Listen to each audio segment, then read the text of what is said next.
ሀይ የዩቱብ ቤተሰቦች እንዴት ናችሁ? ሰላም ናችሁ ወይ? ያላችሁበት ሰላም ናችሁ? ብትት በይ እንግዲህ ኢድ መጥተዋል። በዚህ መልኩ ኩኩስ የሰራ ነው። ሁል ጊዜ ነው የምንሰራ ኩኩስ። አያችሁ እንዴት እንደሚያምር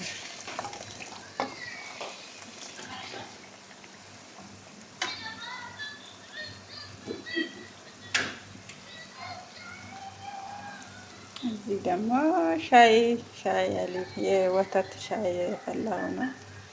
እንግዲህ በዚህ መልኩ ነው። አሰራሩን ከፈለጋችሁ